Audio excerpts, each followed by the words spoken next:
मुझे लगता है कि बहुत सारे लोग जो नागरिक हैं वो भी कई बार अपनी जान पर खेल करके देश के लिए, समाज के लिए निर्माण कार्य करते हैं, काम करते हैं। तो जब ये कश्मीर में घटना हुई, अभी जो 6-7 श्रमिक मारे गए, तो मुझे लगा इनका क्या दोष था। अगर आपने 7 मारे हैं तो 70 लोग वहाँ काम करने के लिए जाने को तैयार हैं। ऐसे काम कर रहे हैं जहाँ जान जाने का जोखिम है, और वो अपना कर्तव्य पालन करते हुए अगर उनकी जान जाती है तो उनको पर्याप्त सुरक्षा, सम्मान और सहायता मिलनी चाहिए उनके परिवारों को।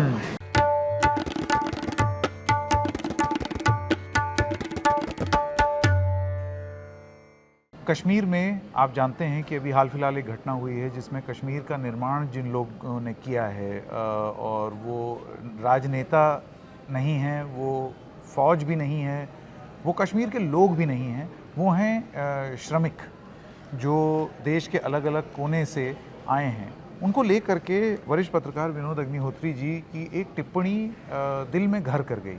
उनका ये कहना था कि आप बड़े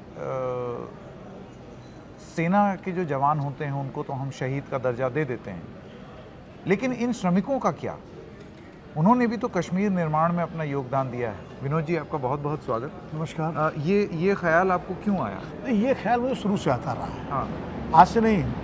दरअसल मेरी पत्नी जो है वो जिस परिवार से आती है वहाँ फ़ौज के बहुत लोग हैं, और फौजियों के प्रति मेरे मन में बड़ी श्रद्धा है, और बहुत मैं उनका वो करता हूँ कि कम से कम वो लोग अपनी जान, उनके व्यवसाय में ही पहले से ही शामिल होता है कि अगर वो जाएंगे तो उनको जान पे भी खेलना पड़ेगा देश के लिए, और उसके बाद वो जाते हैं, जज्बा है। लेकिन मैं एक चीज़ सोचता हूँ कि शहीद का मतलब है कि जो अपने कर्तव्य को पालन करते हुए देश के लिए, समाज के लिए अपना जान न्यौछावर कर दें। उसमें सैनिक हैं, उसमें सुरक्षाकर्मी हैं, उसमें बहुत सारे हमारे जो शहीद जवान हैं। मुझे लगता है कि बहुत सारे लोग जो नागरिक हैं वो भी कई बार अपनी जान पर खेल करके देश के लिए, समाज के लिए निर्माण कार्य करते हैं, काम करते हैं। तो जब ये कश्मीर में घटना हुई, अभी जो 6-7 श्रमिक मारे गए, तो मुझे लगा इनका क्या दोष था। ये तो वहाँ टनल बना रहे थे, यानी कश्मीर का जो इंफ्रास्ट्रक्चर है उसको बनाने में लगे हुए थे। एक तरह से वो भी राष्ट्र के लिए अपना काम कर रहे थे। सही बात है। और उनको आतंकवादियों ने मार दिया। तो इनको भी श्रद्धांजलि दी जानी चाहिए। ठीक है, कानूनी और सरकारी भाषा में शायद उनको शहीद नहीं कहेंगे, शहीद ना बुलाएं, लेकिन कम से कम वो सम्मान दें उनको।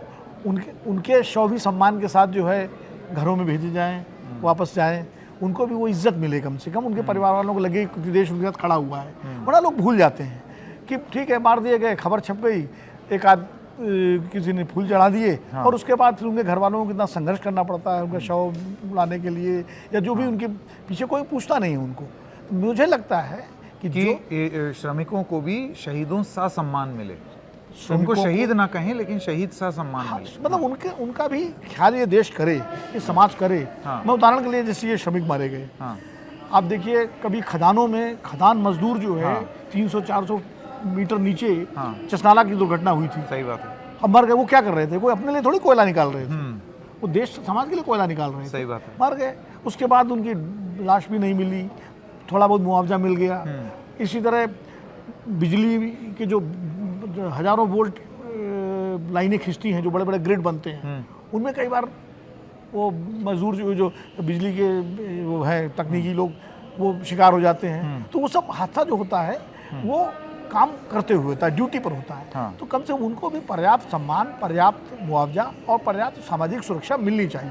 मेरा खाली ये विचार है। मैं कोई तुलना नहीं कर रहा हूँ किसी सैनिक से या किसी जवान से। उनका काम महान है, वो वाकई देश के लिए, देश की रक्षा के लिए, अखंडता के लिए, एकता के लिए अपना सर्वस्व बलिदान करते हैं, वो सर्वमाथे है। लेकिन ये लोग भी जो है, अगर अपना कर्तव्य पालन करते हुए अगर अपना जीवन देते हैं या उनका जीवन चला जाता है, तो कम से कम उनको एक सामाजिक सुरक्षा, एक सम्मान और उनके परिवारों की थोड़ी देखभाल समाज को, सरकार को करनी चाहिए। इससे बहुत सारे श्रमिकों को प्रोत्साहन भी मिलेगा कि वो अगर जोखिम उठा रहे हैं, और ख़ास तौर से ऐसी जगह जहां आतंकवादी गतिविधियां कम हुई हैं लेकिन अभी भी ख़त्म नहीं हुई हैं, ऐसी जगह अगर कोई जा रहा है तो उसको ये मालूम होगा कि एक सोशल सिक्योरिटी बिल्कुल रहेगा। हाँ, जैसे कश्मीर की बात करें, 370 हटने के बाद कश्मीर में काफ़ी निर्माण कार्य का काम तेज हुआ। तो अब आतंकवादियों का उद्देश्य क्या है? आतंकवादियों का उद्देश्य ये है कि मजदूरों को मारो, लोगों को डराओ, और ताकि काम करने लगता है वो सॉफ्ट टारगेट भी बन जाते हैं। सॉफ्ट टारगेट बन जाते हैं, जैसे हमने अफगानिस्तान में होते हुए देखा। बिल्कुल, वो सॉफ्ट टारगेट बन जाते हैं, उनका कोई सुरक्षा नहीं है। और ऐसे में अगर उनको हम बुला देंगे तो कोई नया आदमी क्यों काम करने जाएगा फिर वो। और अगर उनको पूरा सम्मान मिलेगा, उनको सुरक्षा मिलेगी, उनके परिवारों की देखभाल होगी, उनके लिए कुछ सही सहायता राशि होगी, तो दूसरे लोगों में हौसला आएगा और फिर आतंकवादियों के मंसूबे जो है नाकाम होंगे। कि अगर आपने 7 मारे हैं तो 70 लोग वहाँ काम करने के लिए जाने के लिए तैयार हैं। सही बात। 700 लोग जाने के लिए तैयार हैं। सेंस ऑफ प्राइड भी आएगा, सेंस ऑफ सिक्योरिटी भी आएगा और सेंस ऑफ नेशनलिज्म भी आएगा। तो मुझे लगता है कि इस पर सरकारों को और समाज को सबको ध्यान देना चाहिए। और कश्मीर में तो अभी नई नई सरकार बनी है उमर अब्दुल्ला साहब की, तो उमर साहब को भी इस बारे में सोचना चाहिए। अच्छा, बतौर सरकार चाहे तो ज़रूरी नहीं है कि केंद्र सरकार ये करे, बतौर राज्य सरकार उमर अब्दुल्ला भी ये सम्मान देने की ही तो बात है। नहीं, उनके पास फंड्स होते हैं, चीफ मिनिस्टर रिलीफ फंड है, उससे आप सहायता दे सकते हैं और तमाम सारे रास्ते लेकिन इसमें प्रॉब्लम ये है ना, अभी जैसे आपने ये बोला, हो सकता है अगर ये एपिसोड उमर अब्दुल्ला देखें या केंद्र सरकार में कोई देखे तो एज अ वन ऑफ आप ये कर दें घोषणा, लेकिन उससे वो बात नहीं बनेगी। नहीं, एक स्थायी नीति होनी चाहिए, नीति नहीं बनती, एक पॉलिसी होनी चाहिए, स्थायी नीति होनी चाहिए। जो लोग जोखिम वाले क्षेत्र में काम कर रहे हैं, जो लोग आतंकवाद पीड़ित इलाकों में काम कर रहे हैं, जो लोग ऐसे काम कर रहे हैं जहां जान जाने का जोखिम है, और वो अपना कर्तव्य पालन करते हुए अगर उनकी जान जाती है तो उनको पर्याप्त सुरक्षा, सम्मान और सहायता मिलनी चाहिए उनके परिवारों को। ये एक नीति केंद्र सरकार और राज्य सरकार को बनानी चाहिए। अच्छा, ये इस तरीके का मॉडल हमने कहीं देखा ही नहीं है, क्योंकि हम देखिए छोटी छोटी मैं बात करता हूँ, जैसे श्रमिक गिग वर्कर्स हुए, जोमेटो, स्विगी, उनके भी सोशल सिक्योरिटी की बात हो रही थी। तो अब इतना जब हल्ला कटा तो हम देख रहे हैं कि सरकार की तरफ से, लेबर मंत्रालय की तरफ से कहा जा रहा है कि फंड होगा। कर्नाटक में एक मुहिम छेड़ी गई है कि एक सेस लगाया जाएगा इन ऐप्स पर, ताकि इन श्रमिकों को आप एक सोशल सिक्योरिटी नेट के तहत लाएं। तो आपको नहीं लगता कश्मीर में जब आप, ये तो चलिए रोज़मर्रा के जीवन में काम करने वाले श्रमिक हैं, वो एक स्पेशल सर्कमस्टेंस में काम करने वाले श्रमिक हैं। बिल्कुल नहीं, मैं कह रहा हूँ कि कोविड काल की आप याद कीजिए। हाँ, जब कोविड में डॉक्टर्स, मेडिकल स्टाफ वो बिल्कुल एक्सपोज थे, और तब पूरे समाज ने उनके इस योगदान को रिकग्नाइज़ किया था। सही बात। सरकार ने रिकग्नाइज़ किया था। और मैं प्रधानमंत्री नरेंद्र मोदी जी के उस भाषण को याद करता हूँ जब उन्होंने कहा था कि हमें हमारे स्वास्थ्यकर्मी, हमारे मीडिया कर्मी, हमारे डिलीवरी बॉयज़ जिनकी आप बात कर रहे हैं, उनको भी उन्होंने अपने भाषणों में उनका नाम लिया था और कहा था इनको कोविड वॉरियर्स की संज्ञा दी थी। तो कोविड वॉरियर्स की तरह जिस तरह उनको उस समय सम्मान दिया गया था, उनके लिए जो लाइटें जलाने का जो आह्वान किया था ताकि उनको मॉरल सपोर्ट मिले, ये सारी चीज़ें जो ताली थाली का जो था उनके लिए मॉरल सपोर्ट की बात। तो ये चीज़ एक संकट काल में थी, युद्ध काल में भी होती है, लेकिन मुझे लगता है इसको एक स्थायी नीति बनाना चाहिए ताकि हमेशा जो है फिर जोखिम वाला काम करने से लोगों में संकोच ना हो, डर ना हो, आशंका ना हो। उनको लगे कि उनके पीछे देश खड़ा हुआ है, समाज खड़ा है, सरकार खड़ी है, तो वो किसी भी जोखिम को लेने के तैयार रहे। जैसे आज मजबूरी के तहत ना जाए, जैसे कि हम देख रहे हैं इजराइल में बहुत सारे श्रमिक यहाँ से गए, लेकिन वो कोई बहुत मोहब्बत में वहाँ नहीं गए। यूक्रेन में उनको पैसा दिखा और वो जोखिम, उन्हें ये लगा कि यहाँ बैठ के क्या करेंगे, चलो जोखिम। वो तो ये है कि यहाँ तो नौकरी नहीं है, खाने के लाले पड़े हुए हैं, तो वहाँ कुछ पैसे मिल जाएंगे, जान जाएगी।